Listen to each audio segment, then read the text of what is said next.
एक और अहम खबर है। स्पीकर कौमी असम्बली अयाज सादिक ने तारिक बशीर चीमा को पूरे सेशन के लिए मुअत्तल कर दिया है। स्पीकर की तरफ से इस हवाले से उठाया जाने वाला सवाल ऐवान ने मंजूर कर लिया। कौमी असम्बली की राहदारियों में टिकटॉकर्स, यूट्यूबर्स और मीडिया की तरफ से वीडियोज बनाने पर पाबंदी आयद कर दी गई है। स्पीकर कौमी असम्बली अयाज सादिक ने तारिक बशीर चीमा को पूरे सेशन के लिए मुअत्तल कर दिया है। स्पीकर की तरफ से इस हवाले से उठाया जाने वाला सवाल ऐवान ने मंजूर किया। कौमी असम्बली की राहदारियों में टिकटॉकर्स, यूट्यूबर्स और मीडिया की तरफ से वीडियोस बनाने पर पाबंदी आयद कर दी गई है। बात करते हैं, उस्मान खान ने हमें ज्वाइन किया है। जी उस्मान खान, बताइए। जी बिल्कुल, कौमी असम्बली का इजलास जो है वो मुख्तसर वक्त के लिए हुआ था। चूंकि आज जब इजलास शुरू हुआ तो स्पीकर कौमी असम्बली की जानिब से एक तो जो कौमी असम्बली की राहदारियों में टिकटॉकर्स, यूट्यूबर्स और मीडिया की तरफ से वीडियो बनानी जानी है उसके ऊपर पाबंदी आयद कर दी गई है। ये रूलिंग दी गई है स्पीकर कौमी असम्बली की जानिब से। और उसके बाद ये सवाल जो है वो कौमी असम्बली ऐवान के सामने रखा गया कि जो तारिक बशीर चीमा है उनको इस पूरे सेशन के लिए उनकी रुकनीत को मुअत्तल कर दिया जाए, क्योंकि कल जो बदतहजीबी का मुजाहरा हुआ था, बदकलामी हुई ज़ताज गुल के साथ, तारिक बशीर चीमा का जो झगड़ा हुआ, उसके बाद ये सवाल उठाया गया और स्पीकर की तरफ से इस हवाले से ऐवान ने इस सवाल को मंजूर कर लिया और उनकी रुकनीत जो है वो मुअत्तल कर दी गई है। आज चूंकि आखिरी रोज था और इजलास जो है वो गैर मुइना मुद्दत के लिए मुलतवी कर दिया गया है, तो आज चंद लम्हों के लिए जो इजलास चला है उसमें उनकी रुकनीत जो है वो मुअत्तल की गई है। और वज़ीर दिफा ख्वाजा आसिफ की जानिब से भी इज़हार ख्याल किया गया। उनका कहना था कि एक जमात से ताल्लुक रखने वाले लोग कौमी असम्बली हॉल के बाहर मौजूद होते हैं। जो अरकान असम्बली तकरीर करते हैं, हल्के से लोग बुला लेते हैं। ये पार्लियामेंट हाउस है, मोची दरवाजा या डी चौक नहीं है। तो ये अहम मामला था और कौमी असम्बली ने कायमा कमेटियों की तश्कील के लिए जो है वो तहरीक वो भी बाज़ाब्ता तौर पर मंजूर कर ली है। तहरीक में स्पीकर को कमेटियों की तश्कील और अरकान की शमूलियत का इख्तियार दिया गया है। ये तहरीक सैयद नवीद कमर ने पेश की थी और अहम मामला जो था वो तारिक बशीर चीमा की मेंबरशिप थी जो कि मुअत्तल की गई और आज के लिए मुअत्तल की गई। बिल्कुल, तो ये अहम मामला था तारिक बशीर चीमा की मेंबरशिप का। और जैसे कि उस्मान हमें बता रहे थे, नाज़रीन को भी हमने सुनवाया कि वज़ीर दिफा ख्वाजा आसिफ की जानिब से भी जब कौमी असम्बली में इज़हार ख्याल किया गया तो उनका कहना था कि एक जमात से ताल्लुक रखने वाले लोग इकट्ठे होते हैं, वीडियोस बनाते हैं, नारे लगाते हैं। कौमी असम्बली की राहदारियों में टिकटॉकर्स, यूट्यूबर्स और मीडिया की तरफ से वीडियोस बनाने पर पाबंदी आयद हो गई है। तो आप दरवाजे से बाहर नहीं निकल सकते। हर वक्त 8-10 बंदे गैलरी में बैठने के लिए यहाँ पे खड़े होते हैं। उसके बाद ये लिफ्ट जितनी हैं, इन सारी की सारी जो है इनके आगे हर वक्त जो है 40-50 लोग खड़े होते हैं और कॉरिडोर्स में जुलूस की शक्ल में लोग फिर रहे होते हैं। मेरा खदशा जो है वो सिक्योरिटी का है। दूसरा ये है कि ये आप पहले भी स्पीकर रहे हैं, यहाँ पे राय साहब भी बैठे हुए हैं। If you go back to the 90s या आज से 15-20 साल पहले मेंबर्स के पास इशू कराने के ऊपर एक तादाद जो थी वो मुकर्रर की हुई थी, इससे ज़्यादा आपका पास इशू नहीं करा सकते।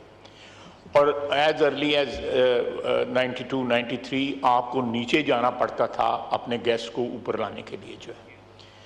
अब ये सिलसिला जो शुरू हुआ है, मैं कोई और वजह नहीं है, लेकिन सिक्योरिटी की मैं आपको एज जो मेरे पास मेरा पोर्टफोलियो है तो I am better informed than anyone else about security. ये किसी वक्त भी खदशा हो सकता है।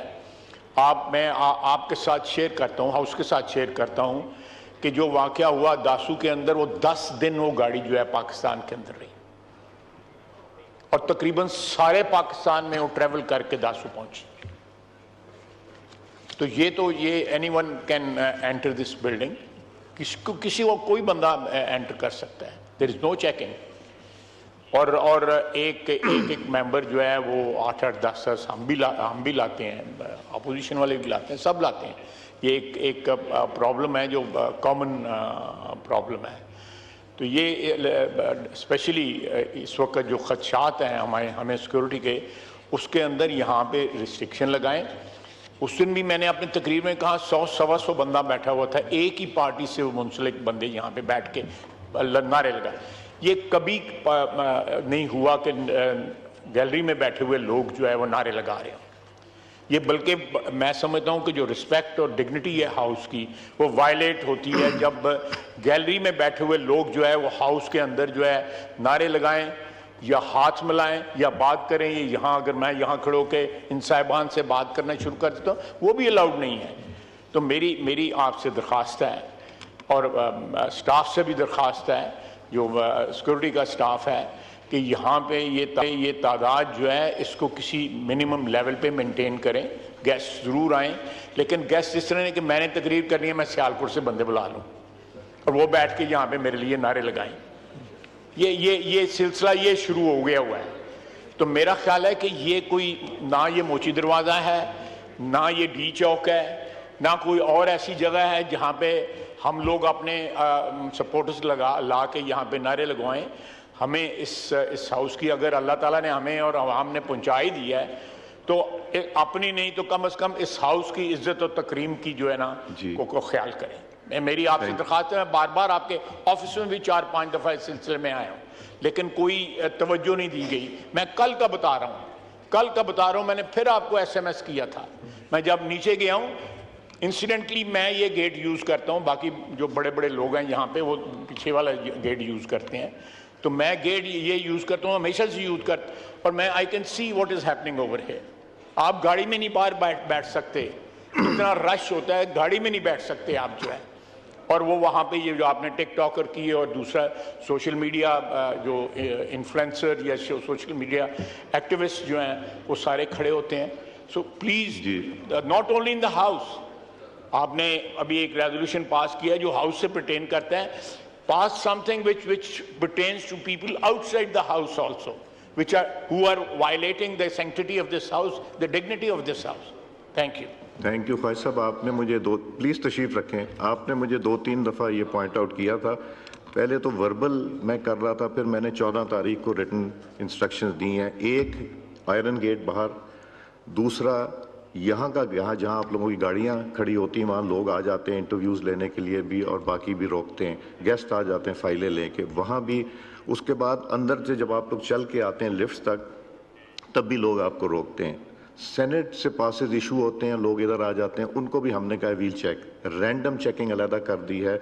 मैं आपको कॉपी भेजूंगा उसकी, क्लियर कट इंस्ट्रक्शन है। इंटीरियर मिनिस्ट्री से भी बात की है, इस्लामाबाद IG से भी बात की। So we are going to take strict action इंशाल्लाह। ये और सिक्योरिटी कंसर्न आपका जो है वो बहुत ही वैलिड है, और ये हमें भी कंफर्म किया गया कि ऐसी चीज़ है। In exercise of power confirmed by clause 1 of article 54 of the Constitution of the Islamic Republic of Pakistan, I hereby prorogue the National Assembly session summoned on Monday 13th May 2024 on conclusion of the business signed by the President of Pakistan. Speaker Ayaz Sadiq की ज़ेरे सदारत कौमी assembly का इजलास जारी था और दासू वाक़े से कबल 10 दिन तक गाड़ी पाकिस्तान में रही। ख्वाजा आसिफ की जानिब से इज़हार ख्याल करते हुए कहा गया, वज़ीर दिफा ने अपने इज़हार ख्याल में यह भी कहा कि गैलरी में बैठे अफराद की गुफ्तगू से हाउस की इज्जत मजरूह होती है। ये डी चौक नहीं, गैलरी में बैठे अफराद को नारे नहीं लगाने चाहिए। वज़ीर दिफा की जानिब से अपने इज़हार ख्याल में यह भी कहा गया, अपनी नहीं तो हाउस की तकरीम का ख्याल रखा जाए। वज़ीर दिफा ख्वाजा आसिफ की जानिब से इज़हार ख्याल करते हुए यह भी कहा गया। तो कौमी असम्बली का इजलास जारी था। स्पीकर सदार अयाज सादिक की ज़ेर सदारत कौमी असम्बली का इजलास में वज़ीर दिफा ख्वाजा आसिफ की जानिब से इज़हार ख्याल करते हुए कहा गया कि दासू वाक़े से कबल 10 दिन तक गाड़ी पाकिस्तान में रही। गैलरी में बैठे अफराद की गुफ्तगू से हाउस की इज्जत मजरूह होती है। ये डी चौक नहीं, गैलरी में बैठे अफराद को नारे नहीं लगाने चाहिए। अपनी नहीं तो हाउस की तकरीम का ख्याल रखा जाए। वज़ीर दिफा ख्वाजा आसिफ जो कि इज़हार ख्याल कर रहे थे, उनकी जानिब से ये कहा गया।